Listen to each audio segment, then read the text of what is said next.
61. The gentleman from California, Mr. Rohrabacher, and a member opposed. Each will control 5 minutes. The chair now recognizes the gentleman from California. Thank you very much, Mr. Speaker. Since 9/11, the United States has given Pakistan about $22 billion. That money has served only to embolden Pakistan's government to maintain the brutal repression over its own people and to continue its blatant support for terrorist attacks on neighboring countries as well as attacks on American troops in nearby Afghanistan.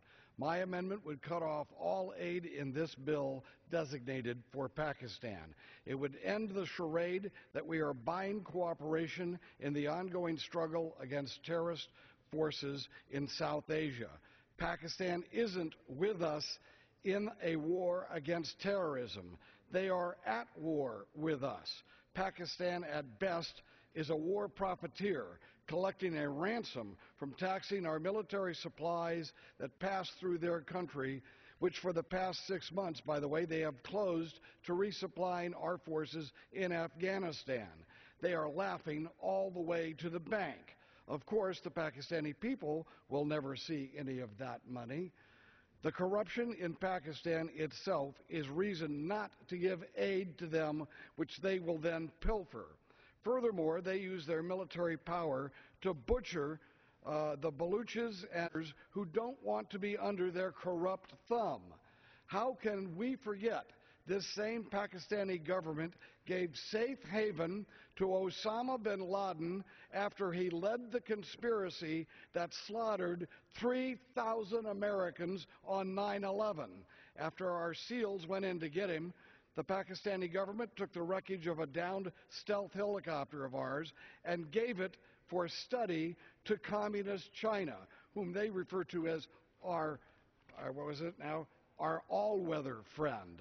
The Pakistani government has gone so far as to arrest and imprison without trial Dr. Afridi, the doctor who helped us gather the intelligence that located Osama bin Laden in the nest that the Pakistani government had provided him right there in Pakistan.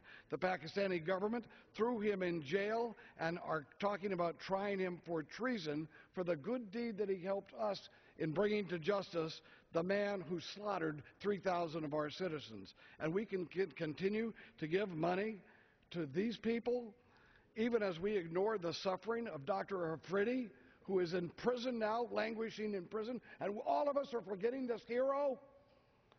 We have lost almost 2,000 Americans who defend our country as part of Operation Enduring Freedom.